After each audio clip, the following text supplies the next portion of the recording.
into the summary. So we're going to go through a critique now of both standards together because there's a lot of commonality between them. And then we'll call out the separate pieces where there is a difference, a uniqueness between them. So we're going to look at this document here, and we'll have a link to this in the description.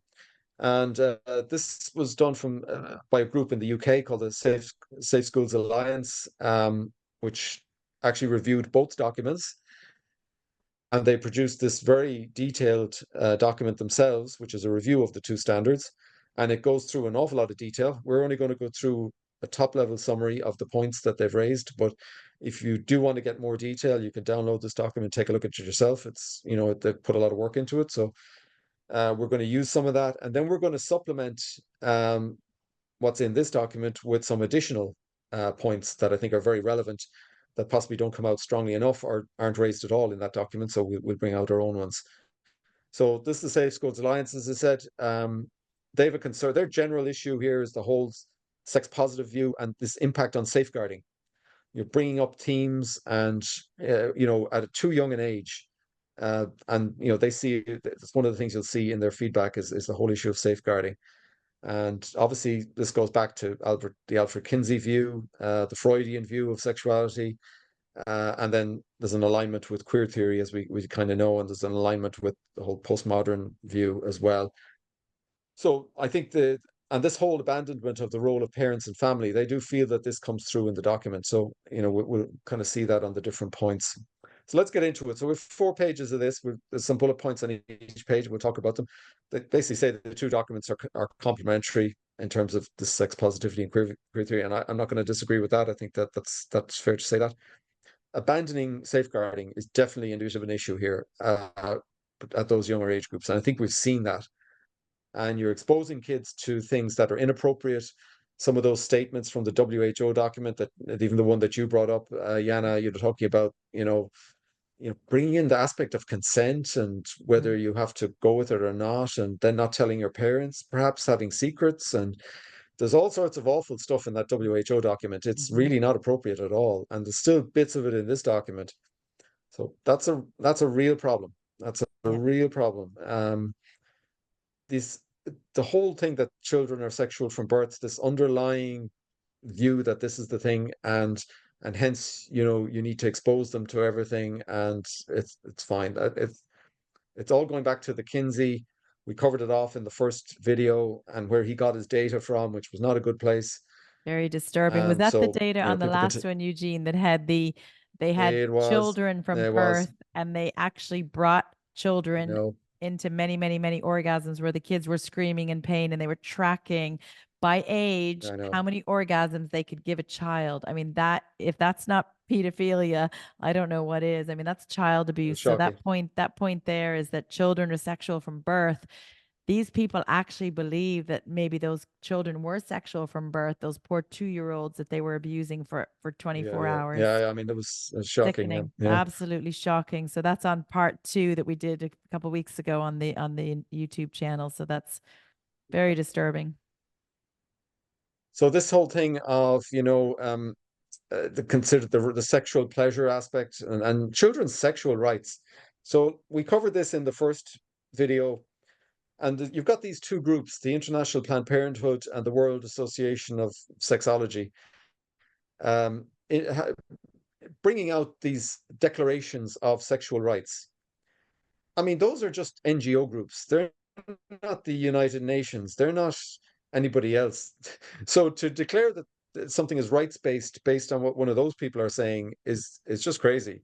Yeah. So this whole notion of children's sexual rights thing is a fallacy. Yeah. The only United Nations, imagine NGOs who think children are sexual telling parents, you stay out of the way, your children have sexual rights. I mean, that should terrify any parent. It's crazy. It's crazy. The only right that's in the United Nations rights is regarding child abuse and children having sufficient knowledge to be able to offset, the risks of child abuse. That's kind of the only fundamental right. All the other stuff, you've got all this contrived stuff from International Planned Parenthood and the WAS, and so this is nonsense, and they're referred to in the WHO document. So the gender ideology we talked about. Let's go back to this. Sorry. It's there, we saw it, and it's the postmodern view of this, the construction of gender, and then the what follows that then, of obviously, if you've got a misalignment with your gender and all that kind of thing. So that's in there. It doesn't talk about grooming at all, which is interesting. So it doesn't, from a safeguarding perspective, and putting children on their guard with regard to being groomed, etc. So that's not kind of referenced, which is an issue. Um, it brings in this layered approach. So particularly the WHO document, you start with the 0 to 4 age group, you then go to the 5 to 8, and etc. And you're layering on this knowledge, this sexual knowledge, as a, over each of those age groups. So and that's it's just starting too soon, and it's too much too soon, as we've kind of seen. It's getting it into the children's consciousness. If you have age 4, we talked about in the WHO, the masturbation, age 9, sex, or all this pleasure, it's bringing things into the child's consciousness to break it down, to take their innocence away, to normalize this for children. So they have there's no boundaries. It's all blurred between the children and adult. That transition is blurred. It all becomes one. Yeah. So the childhood innocence is completely stripped away and stolen. Yeah, you've kind of got where you may have been able to determine if a child had been exposed. You would see from, say, a child being distressed, and you could find that they had been exposed to something inappropriate, perhaps. Now that's gone, because they're getting exposed to this stuff from a very early age, and so that's the whole safeguarding risk that you're bringing in there. So let's go on. So we've got again, sexual abuse, and think this whole notion of consent. So they've kind of taken the consent, like these are children, they're not adults. So the protection of these children, it's kind of handing over that responsibility in terms of consent to the child. Yeah. So like a 10-year-old, it's ridiculous. So that's a real problem, and that they're kind of bringing out here. This interactions between parents and children, we talked about this, and maybe siblings or whatever, and kind of muddying the waters between a kind of platonic relationship with a sexual kind of relationship, or bringing in sexual connotations into that. Again, that's just terrible. It's this is really bad, to be honest, to bring in this kind of view. This is a Michel Foucault type thing. This is a queer theory type thing that you're getting into here. So not good. Age appropriateness is out the window, as we saw with the WHO document, and it's pretty bad in the UNESCO one as well. But it's really bad in the WHO one. There's no doubt about that. So let's go on. So the minimum standards for sexual experience. So age is kind of a kind of a benchmark, I guess. At different ages, you expose to different things. But they talk about this developmental appropriateness, and I've seen this term used elsewhere as well. I've seen this used in the Dr. Aoife Neary's speech to the Dáil Committee on Education, that children at a younger age may develop quicker, so they may be further along the path, so you can expose them to more, and potentially they can consent at a younger age, kind of thing, right? If you extrapolate that, that's what you're kind of talking about there. So this is kind of a worrying aspect. No prescribed limits upon sexual knowledge or experience at any age. So they're really not, again, it's coming back to this whole aspect of safeguarding, potentially the children being exploited, having this inappropriate exposure from a very early age. And it really, like I said, it blurs the line between child, adolescent, adult. There's no lines. Those lines diminish. It's if they're developmentally ready, they can consent. They can learn about sexual pleasure. We've seen the library books in Ireland. We're releasing, it will be out in the next couple of weeks, the story time for the Irish Mammy, where we're going to actually have mothers around Ireland reading books from the curriculum, and also libraries. And it really does strip the childhood away. So, I always say we have one shot at childhood to get it right, like one shot. And childhood is really a very short time in the children's life. Once they go to secondary school, they're adolescents at that point. They're teenagers. They're nearly at that adult point when they graduate secondary school. We have one shot to get childhood right, one shot at childhood innocence. And once that innocence is shattered, you can't go back and fix it. it's gone. And this is Yeah. breaking Yeah. down that childhood innocence, the magic of childhood, the innocence of childhood, the beauty of, children's innocence, shatters it, breaks it down, destroys Yeah. their childhood. Yeah. And again, we talked about this quite a bit in the video we did on queer theory in the first video. If people want to take a look at that, that was one of the themes there of getting at children at a very young age. So they talk about this holistic sexuality education, which is kind of sex positive, and kind of, again, we kind of talked about this. Um, Comprehensive sexuality, that is the term. We talked about the introduction to that. Um, you know, it's just kind of crazy, because sexual activity may be possible, from a very, very young age, and extending that through it's just, again, it's this whole sex positive theme and sexualization of children from a very, very young age, which is kind of inappropriate. Um, the notion that what parents would do is insufficient. So you got to get to the children very early because parents won't be able to deal with anything.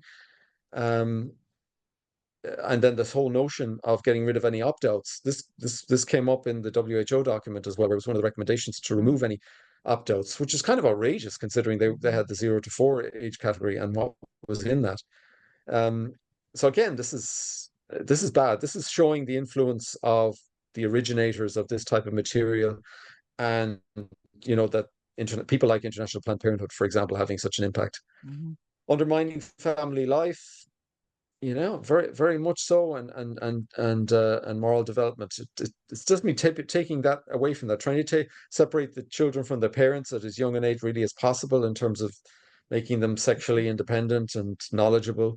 And I think that was a this really is the kind of big, themes. a big motivation for the referendum that happened a month ago, where they tried to remove the word mother, woman, and home from the Irish Constitution, because they know that the mother is the matriarch of the home. We are the protectors of our children, but by removing the word mother and home, it's the government, the establishment, this group of people pushing this on kids, getting one step closer to your children. Take the parent out of the equation. We're stepping in now.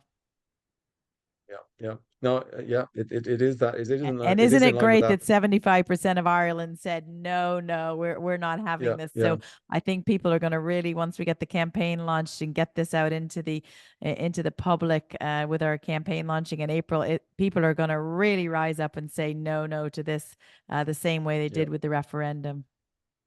Yeah, that was the whole notion of intimate citizenship that we talked about in the last video. So this other one here, vulnerability to power imbalances. So this is, how can a teacher even have the notion of a discussion on masturbation with a 4-year-old? It is just in no shape or form can that happen. I can't To be imagine honest. my 5-year-old coming home from school saying, "Mommy, today I learned how to masturbate in school." I think, oh my, I just can't even imagine him running home from school to at the I school know. gate to tell me what he I know. I learned. know. That just is, it's surreal. It's just, it's Yeah. bonkers. Yeah. It is crazy. So, given the such a young age, they're exposing some of these kids to some of these things. Now, a couple of other things that there really was very little discussion on disability. There's discussion on inclusiveness appears all right, but not on disability, and particularly the kind of needs of, be it psychological or physical disability, and particularly psychological when you've got the occurrence of autism that we now have in our society, and how that needs to be catered for, and so that just hasn't been considered at all. That's the general point. And I think so when people talk about inclusion, it tends to be inclusion in terms of sexual orientation and gender and all of that, and race, for example, but it tends to not include disability, and particularly autism. So that's a real concern, and we've seen that here in our own guidelines in this country. Yeah. The evidence base is weak, and I think I showed that particularly at the young age groups. I don't think there's any real evidence base at all in the sub-9 age group at all. I think it's effectively zero. So I think there is evidence for the older ages, because there's an awful lot more data, an awful lot more studies. This whole thing of children being sexual, sex positive approach again. the notion of gender identity, which again, talking about queer theory, the philosophies behind these, childhood sexuality, you know, and the research of Kinsey, as we kind of mentioned already. And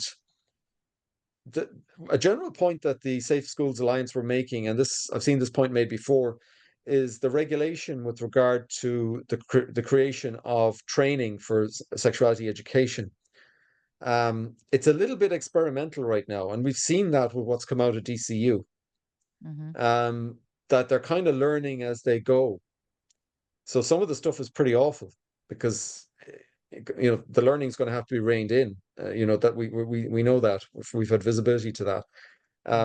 So this is a real problem, and it's opening again. It's exposing kids to things that are totally inappropriate because of this lack of standardization. It's kind of you're playing with fire here because this is such an important thing in a child's development, and essentially the sort of material for young children in particular, they're getting shown stuff that is really only appropriate for older children. But basically, people are just taking the material from older children and exposing them to younger children, which is totally inappropriate. And So under the Children mhm. First Act of 2015, which does use the word grooming, unlike we said we didn't see it in this document, in the Children's First Act of 2015, I think it's under emotional abuse, it's considered emotional abuse by showing children material that they are not mentally mature enough to handle.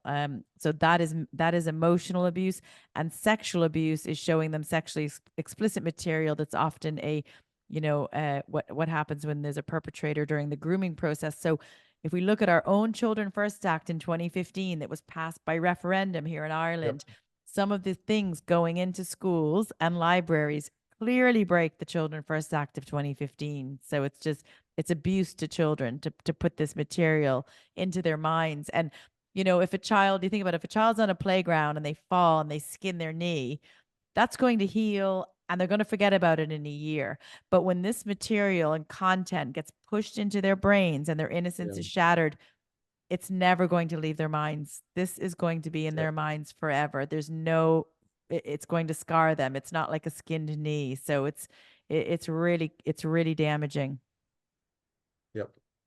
So let's get through this. So we need to talk a little bit about what's been going on here. So two major issues with the WHO standards, right? So we're going to focus on them for a little minute. This whole influence of the International Planned Parenthood, which we saw in the last video, the ancestry of that organization. And don't tell me that an organization can suddenly change its ethos over the years from what it was and its founder. So I would have huge concerns with anything to do with the International Planned Parenthood because of anything to do with the man on the their left-hand side of the screen, Bill Gates, would be a red flag as it is. Well, he's one of their major funders. Yeah, and well, he funds both the WHO and the International Planned Parenthood, so he's funding both of them. So you can see the influence there. Yeah. So their attitude towards the unborn and towards young people who are gender confused is despicable. So personally, I don't have any confidence in that organization and anything that would ever come out of it, ever. So that's it. So they had a huge influence on the WHO standard, and we can see it. The material is vile.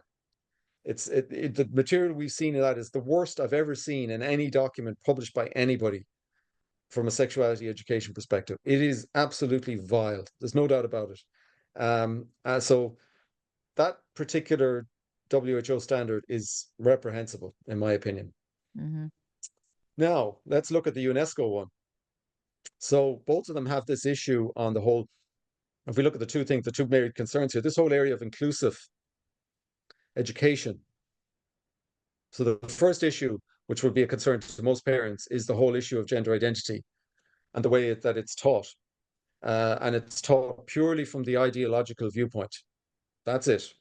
It's not taught in any other way. It's the postmodern view, the gender queer theory view of gender identity. That's what it is. So that's the first concern. And this is in the material in our schools today for the primary curriculum. And if people don't believe it, we'll go through the books in the next section and you'll see some of the short videos as well. Children are getting this in the neck. They're getting it as part of anti-bullying and they're getting it in their SPHE RSE school curriculum. So it's there We have it in the books. And I've seen people deny that this is in schools. People are out there saying, "Oh no, there's no way that's in the schools. They're not teaching that in the schools." They are. Now maybe it hasn't come to your school yet, and maybe you haven't seen it because the kids don't generally bring the school books home. So you won't see the school Yeah. books. We have the school I books. had about 6 school books last Friday at the film production, the story time for the Irish Yeah. Mammy. I saw all the different books, and kids are being told that they can be boy, girl, neither or both with a little genderbread person. They're talking about all their new vocabulary, your cisgender, transgender, non-binary. The classes are being asked to research their favorite transgender celebrity and present back to the class. Who do you idolize that's transgender or non-binary? So, and the other thing to point out for parents watching this, which is really, really important and really, really worrying, is that with our previous campaigns, we did an opt-out campaign. So you could opt your children out of any part of the curriculum that would be a concern and goes against your moral conscience. So gender identity, pronouns, whatever it is. Yeah. Or opt them out of the whole SPHE, excuse me. But with the new program, opting out is going to be pointless because this is going to be infiltrated into every subject in the curriculum. This queer theory, Marxism, it's going to be could be in math, could be in history, everywhere in the curriculum. So opting out will not protect your child. So we need to really work on getting the schools to just scrap this all together. It was not done in consultation with parents, which under the Education Act of 1998, I think it's Section 9D, the program must be done in consultation with the parents. This was not done. People did not ask for this. I don't remember anybody asking me if I wanted them to teach my children they can be a boy, girl, neither or both. Yeah. Yeah. And just to reiterate, I mentioned it before, there's no mention of gender dysphoria, there's no mention of desistance, and no mention of detransitioning. So not only are they just giving you the full ideological view, they're not actually giving you the other important information you need to know on this topic at all. So you're not getting children are not even getting the full story. They're getting one half of a bad story, and they're not getting the other half of it, which they should be getting. So it is reprehensible that that's happening. It really is. It is the fact that those pieces of information are totally missing from the Irish school books. And with the damning CAS report, which is public, it'd be very interesting to see how the Irish schools, the Department of Education, can justify teaching a child about this information, and socially transitioning them in schools, teaching them something that could lead them to puberty blockers, hormones, surgeries. So basically, surgical and medical castration and sterilization. Given the fact that the CAS report is out, how can we be driving kids down that dangerous path, and who will be liable? So if my child went through this and they came home and they wanted to go down this path, they got rapid onset gender dysphoria. So we see the ROGD is the newest thing. It's rapid onset gender dysphoria. So kids who are absolutely comfortable in their own skin all their life, all of a sudden at age 15, they're taught this in school and they go down that path, and up to, I think it was over 50% of people in Ireland seeking gender support are on the autistic spectrum. So it's your most vulnerable children. Who's going to be liable? When these lawsuits come, is it going to be the teacher that taught them this, the principal, the board of management, the Department of Education? If I was a parent and my child was harmed based on what they were taught in school, I'd be going for all of them. And there will be lawsuits in this country if this is not scrapped. And particularly because the information is incomplete. So they're not only are they giving this story on gender identity, this postmodern view of gender identity, which is crazy, right? Are we going to bring postmodernism into everything, are we? And then not giving a full story is the other side of it, which is really bad, because that's what's lining kids up for totally unnecessary medicalization. So I think we've seen that. So this is a huge concern. This is a huge concern for parents. The other concern is the whole Gail Rubin outer limits that I mentioned earlier on. The normalization of this broad spectrum of sexual practices. So apologies for people for some of the terms here, but this is what is on the primary this is what kids in the primary or the junior cycle, I should say, are getting exposed to at the moment in various activities and in some of the actual books. You know, they could talk of masturbation, obviously, vaginal sex, anal sex, oral sex, fisting, and the use of sex toys. Um, and this is considered, you know, this is inclusive. We need to be inclusive. This, you know, and hence it includes all these things. And we know from the queer theory video we did, this is the stuff that's in Gail Rubin's Outer Limits, is the things that she alluded to in that, the various practices. Again, these are very It's pushing inappropriate. adult fetishes onto children. And I don't care if someone is left wing, right wing, middle wing, up, down, wherever you sit on any political spectrum. Anybody who takes a common sense approach and has child safeguarding at the forefront, anybody should disagree that this is okay for children to push adult fetishes onto children. That is completely wrong, no matter where you sit on any political spectrum. Yeah. No, definitely. So that's a huge issue. And, you know, this is the argument, is to be inclusive. And I think we had the whole discussion over age appropriateness. And that, you know, there's multiple areas. You have to go through the detail to kind of see where that is. But these are the other two big issues I think most parents would be concerned about coming from these standards. So let's go on. We need to go further. So again, I've got this huge concern because of the influence of the Bill and Melinda Gates Foundation on the WHO document. They don't have the same influence on the UNESCO document, and it is a different document, as we've seen. And it's a better document. It's more a global document. And you know, I'm going to get to a recommendation here now in a few minutes. There's a definite postmodern tone to the UNESCO document, as we saw, the social construction of gender. That's a postmodern term. It has a better age group, but again, I think the 5 to 8 age group is just too young. I think it's just the stuff that's in there just doesn't make sense. So I think it doesn't have the 0 to 4, which is good, but I think the 5 to 8 needs to go as well. It talks about this whole rights-based thing. We mentioned that about the IPPF and WAS, but their rights don't hold any water. I'm sorry. Those are NGOs. And the problem right now is that both documents are referenced to here by the departments, the Department of Health and the Department of Education. So the worst aspects of both of these documents could be justified today. As it stands today, with those two documents being live documents that are in use, we kind of have to live with anything that's in either of them, which is not good, right? That's pretty horrendous to think about that, particularly when you look at the primary curriculum that we're now looking at. So I'll just jump in there on the Bill and Melinda yeah. Gates Foundation, and they are some of the largest funders of the World Health Organization. And I did a podcast, gosh, it was probably maybe last summer, with Scott Nugent, who was one of the accidental stars of the Matt Walsh documentary. And Scott was a woman who tried to transition to a man, etc. And they're pushing to stop this ideology being pushed on children because of the serious health risks, the damage to the child's body and mind.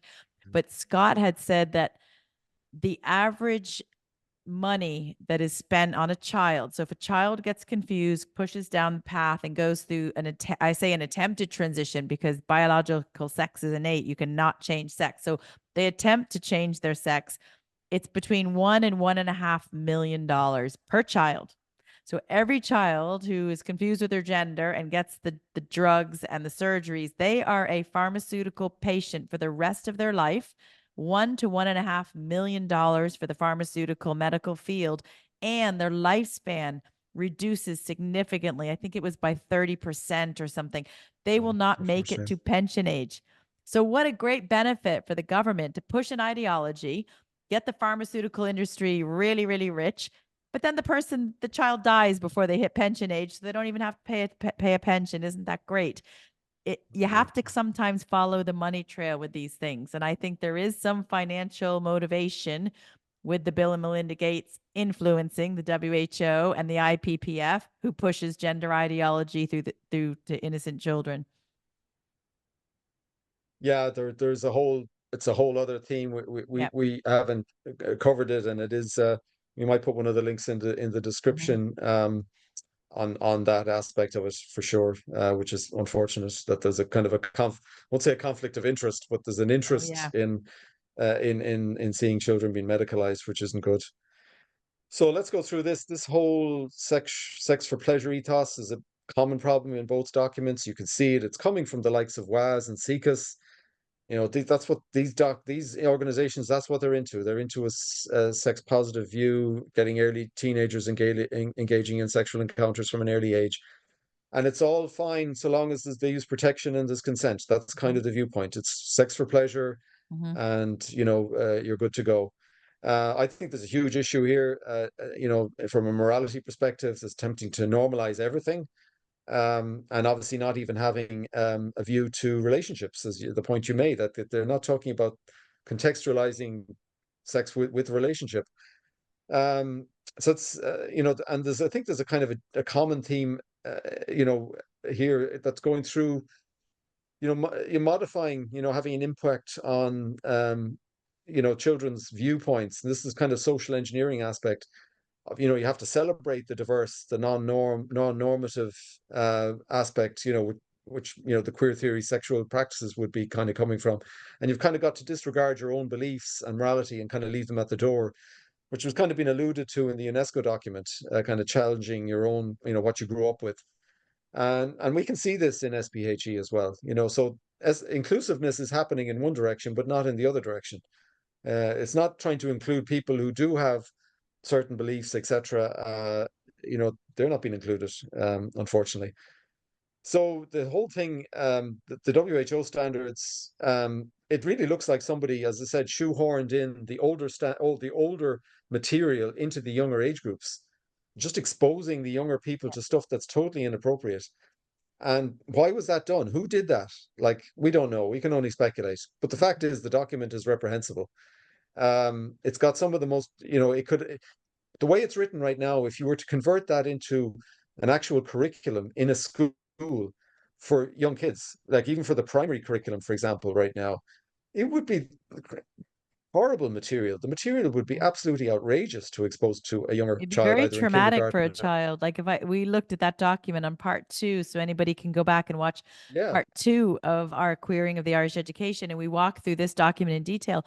My age 5 and my age 8 would be very uncomfortable with that material. They would be traumatized, and I can see them being very upset going through some of the material that we walk through. I mean, some of it, as an adult, I felt violated seeing some of it. I can't imagine a 4-year-old, 5-year-old yeah, child.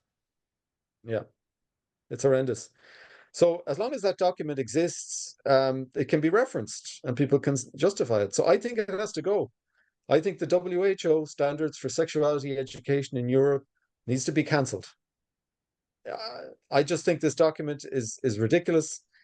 It's outrageous. How there hasn't been outrage up to now on this document, I'm just flabbergasted that nobody else has been apart from Safe Schools UK, who produced the document that we'll reference.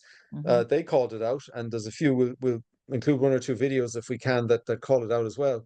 Yeah. But even like, what's wrong with our government? Where are the adults in the room? Have the adults all left the room that they think that WHO document is acceptable? Yeah, Just where because are the WHO produced where it. are the Yeah. adults in the room? And I think when we do our campaign, which is being built this month, and I know all of us have been working kind of tirelessly, kind of putting everything together. When it does launch, there's going to be, the NCCA submission document, which I know all of you, Eugene, you're leading the group on, about 7 or 8 of you putting all the comments on that. So the NCCA submission document on the primary, that will be done from our groups. We'll provide a template for parents. There'll be another letter that parents can send to the school, another letter that parents can send to the TDs.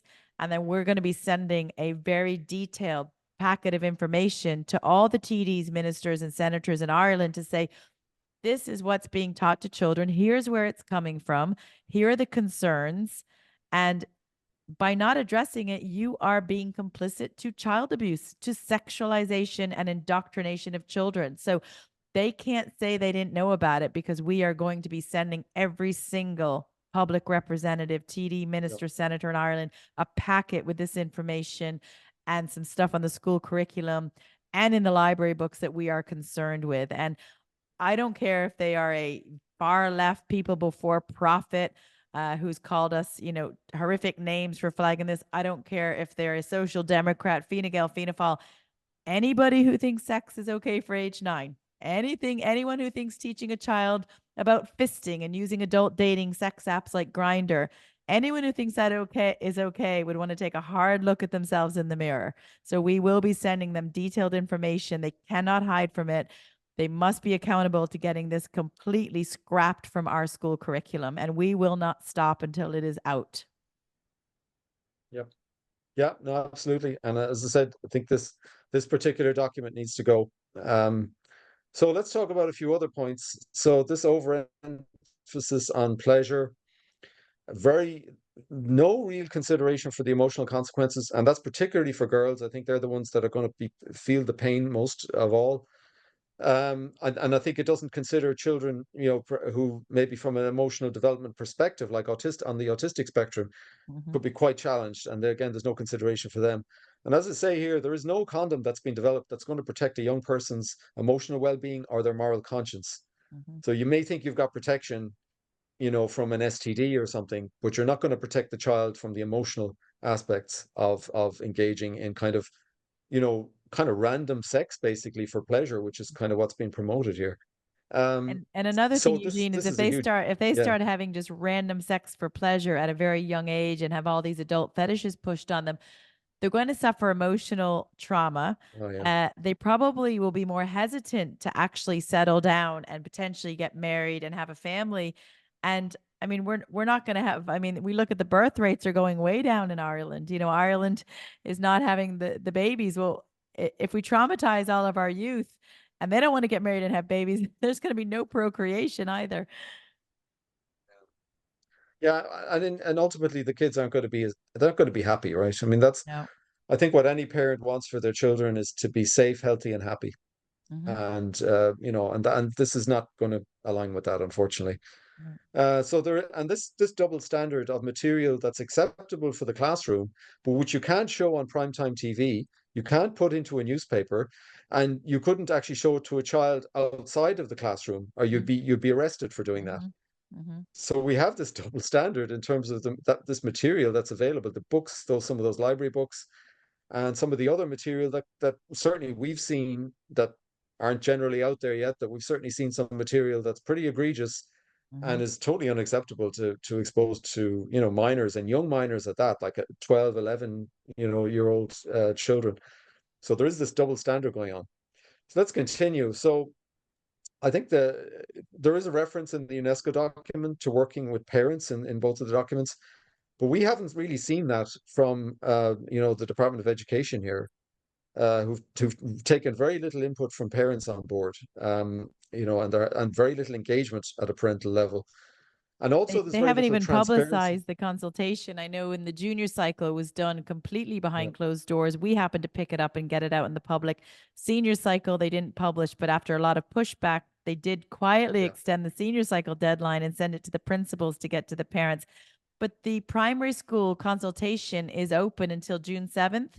I have 2 primary school children, and I have seen no communication about this consultation being open. So once again, it's being done behind closed doors.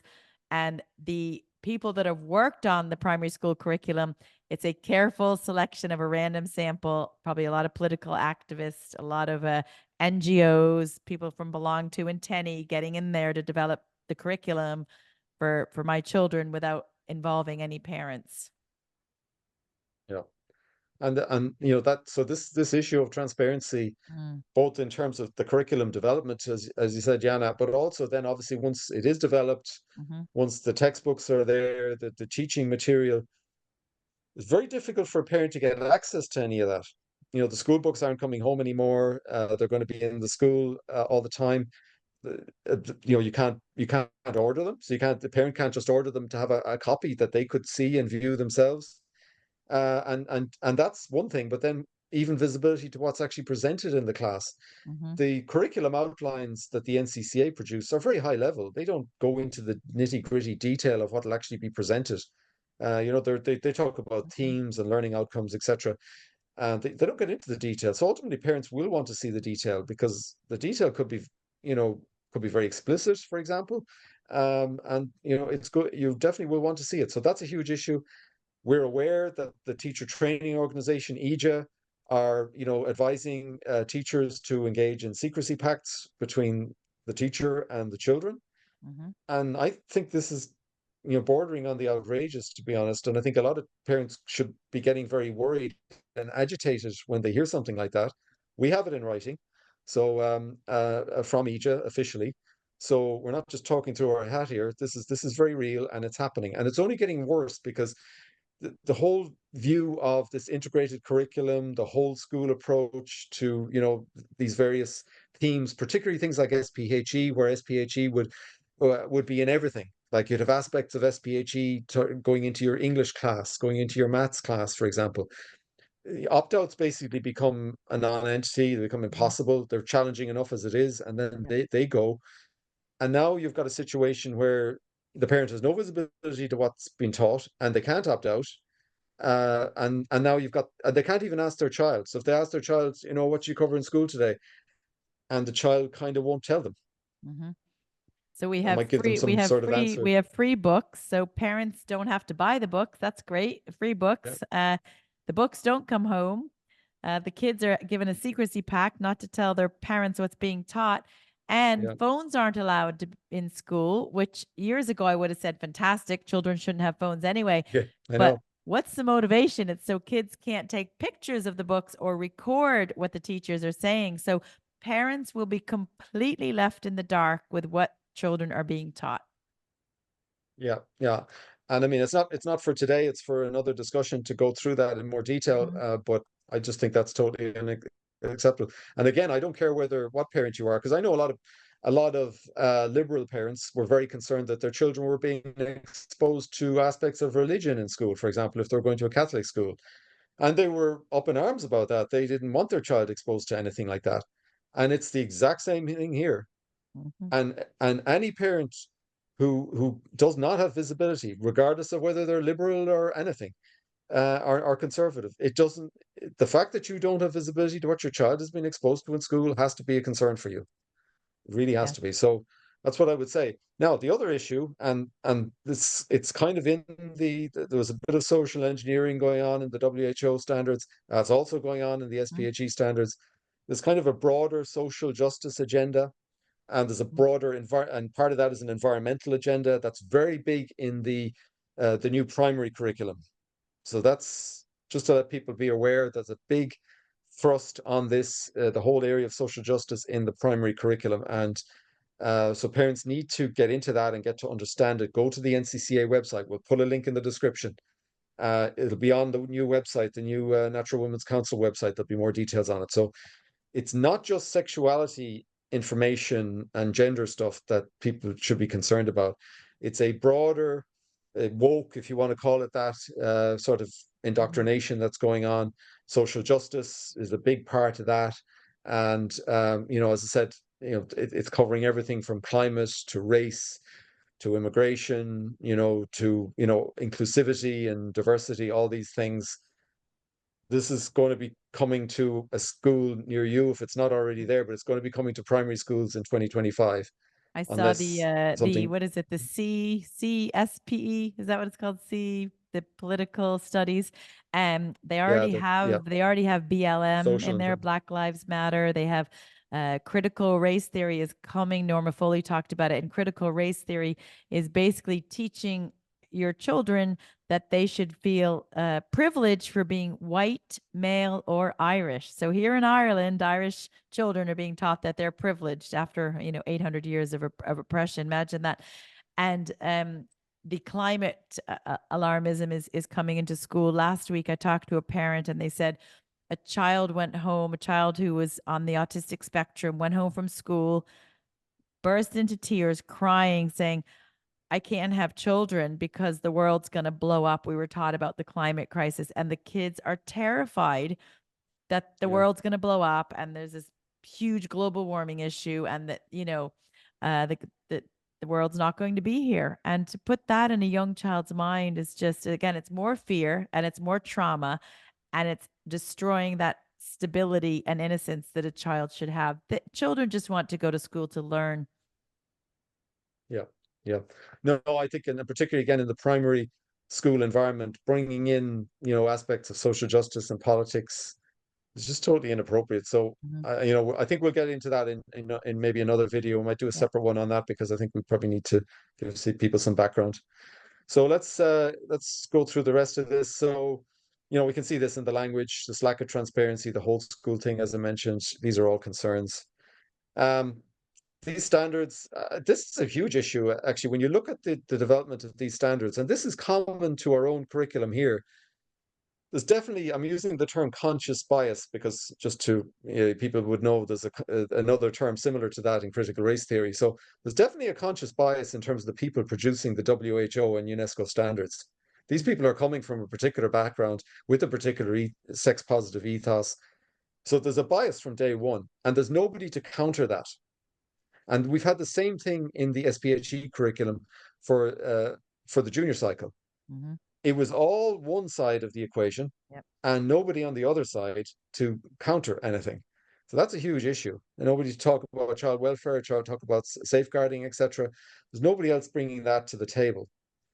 And then the other thing is the marked imbalance from a gender perspective, or sex perspective, if you want to call it that, in the working committees. They're primarily women. On the UNESCO committee, it's 14 women to 2 men. Mm-hmm. On the junior cycle committee, it was 13 to 0. Like, that's ridiculous.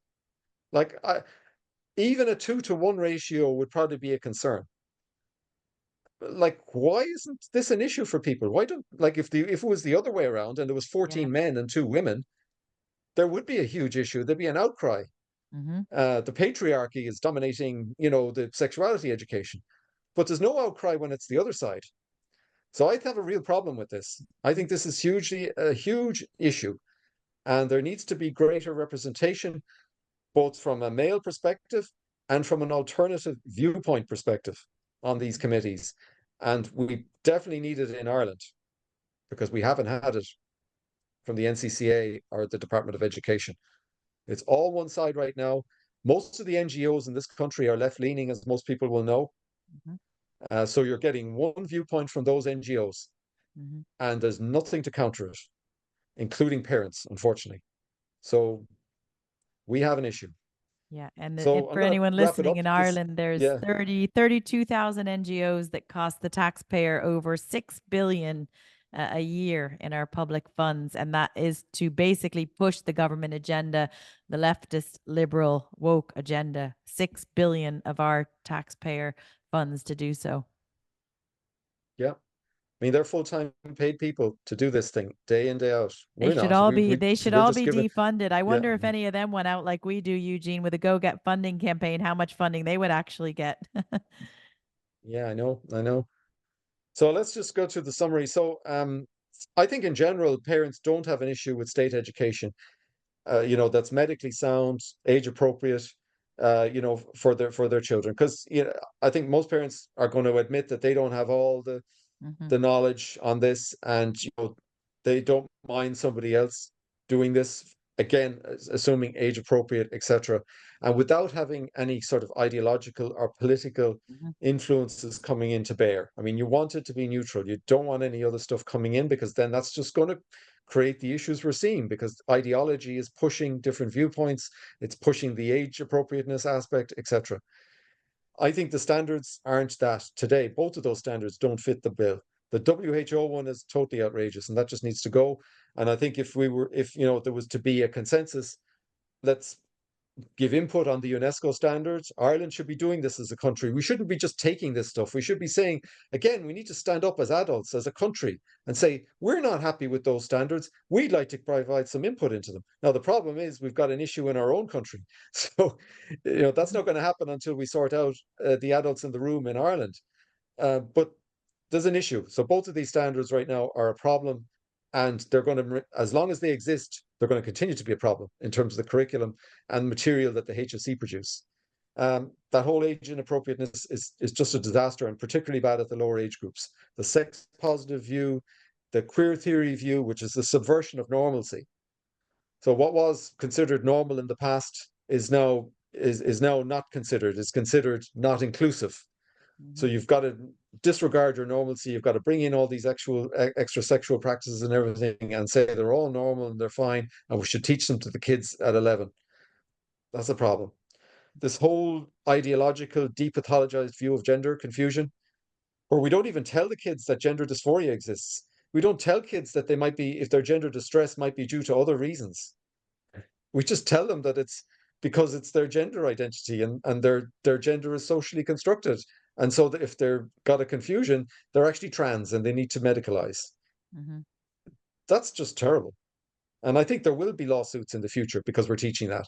I think some parents and some children who've been subject to this and find fertility issues in the future, etc., and their future's destroyed, basically, will be taking the state to task.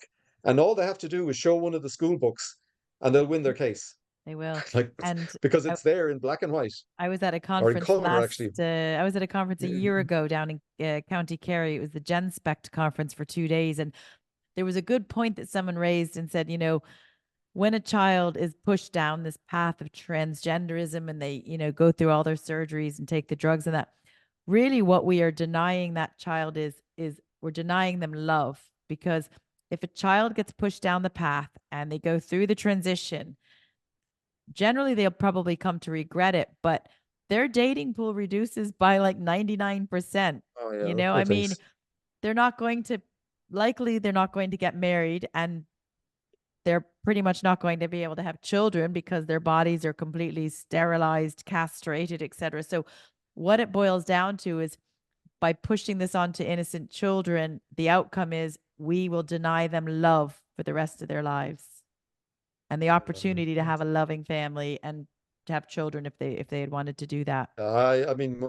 my heart goes out to any kids. I mean, it's and the fact that they're children that may have just had, as I say, they may be just autistic, they may just be gay, they may have been suffering abuse, unfortunately, at home that's ended up them being in that state. And this is the terrible thing. So those children they're already victims, they're already vulnerable, and you're only making it worse for them. And the outcome will be catastrophic. I mean, it's like it is, yeah. No, it's like they're trying to build the plane while it's in mid-flight and just see how it all comes. And we know that plane's going to crash, and it will be catastrophic for these children if we don't put a stop to this. Yeah. No. We really have to look after them. So I talked about the social engineering aspect.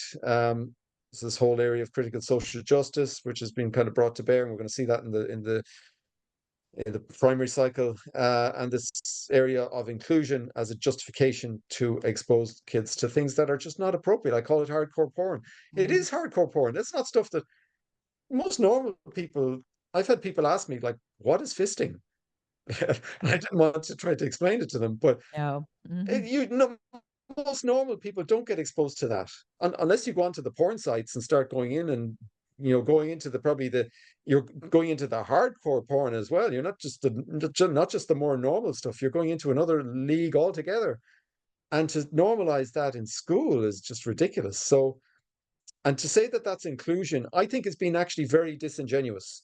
I think that's like people put this down as LGBTQ or LGBTIA inclusion. I think that's been very disingenuous to young people who may be gay or lesbian, etc. And to say that that's their lifestyle is all of this kind of stuff. It isn't. That, and particularly at a young age. I mean, they're the same. They're young people as well, growing up, who need to, grow up properly, not be exposed to inappropriate stuff at the wrong age, etc. It's the same whether you're LGBTQ or you're straight or whatever. So it's very disingenuous dignity, to that group really. that this is being used. It's this degeneracy strips children of dignity. It really removes the dignity for that child, whether they're a gay child, straight child, whatever. It takes away dignity when you start bringing this into the child's consciousness. Yeah, exactly. Let them grow up. They've an entitlement to a childhood, just like anybody else. And to be to say that this is an excuse to sexualize everybody in the class is ridiculous. So I think, we know where this is coming from. We know the influences that have been driving all of this stuff. So, there has to be pushback, and hopefully with the various reports and the pushback from the referendum. But there's still work to be done.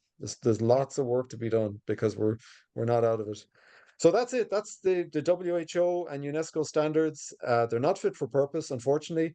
They're international standards that our own government is bought into, and our Department of Education and Health executive are bought into. So they're a problem for us right now. They're a problem for every parent in this country right now, as they exist in their current forms. And it's download them if again, we'll have those links for people to download them, take a look through them yourself. Hopefully this has given people a flavor for them. There's problems here, unfortunately, and but hopefully this at least gives some awareness to people. You'll understand where things are coming from. You'll understand when the HSE come back to you and say, well, we're just following the WHO standard. Now you'll know, yeah, they probably are. They probably are following the WHO it's standard. that lack of but accountability. It's not a standard that we heard that from all the a lot of the libraries is, well, these books are labeled age 12, where they're in the age 12 section. We're just doing our job. But at some point, when somebody's asked to do something, whether it's a principal is asked by the Department of Education to bring this in school, or the teacher's asked to teach it, or the librarian is asked to put that book in the children's section, that whole line of I'm just doing my job isn't good enough anymore when children are being harmed. So that is no excuse. You're just doing your job.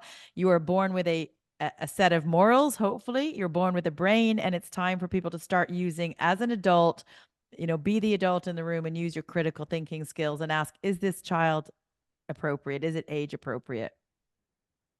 Yeah. No, absolutely. So that's it. We welcome people's input on the comments. If you've been going through the documents yourself, please give us your feedback. I think this is our longest one yet. I think we hit about 2 hours. People may want to skim through the. Yeah, and unfortunately, we'll it's a long in one. the comments. We'll put the time so people can skip to the different links and download the documents if they wish to read them in their own time. But the most important thing is to know that this is all based on facts. We have the references we have in the description, all based on facts, all based on valid information. It's not our opinion. It's what's really out there. But I think to give parents some hope and maybe to take the fear away is we can do something about it. Is it going to be easy? No. Is this in every aspect of the curriculum? Yes. But if we have enough pushback from parents to say, I do not consent, and when we launch the campaign, everybody writes a letter to their TD, everyone goes to meet with their TDs, gets into, the people that can influence this, and walks into the school and says, I want to meet with the principal and board of management. This isn't good enough. If thousands rise up, it all ends. I mean, look in Ireland back in, several years ago with the water charges, 100,000 people came out to fight for the water. Well, we need those same 100,000 to fight for the children. And it will end if we have people rise up in the masses, because opting out is going to be pointless, and not everyone is going to be in a position to educate their children. Yeah, no, absolutely, Anna. So so I'd say we'll have the different links to the sections of this video, so you can skip through it. We'll have lots of links in the description to all the supporting documents, so you can check those out as well. And we'll probably have some links to other related material as well, and the previous videos. So excellent. That's great. Please check those out. Excellent. Well, I'll stop recording now. So we hit about 2 hours, and we'll do part 4. The next section, we'll stay tuned for part 4, because this is definitely a series, because there's more and more information, particularly when we get into the real detail of the Irish school curriculum, particularly with the information that came out of DCU. We will be definitely doing an expose on that. So watch this space for that. Thanks very much. Thanks.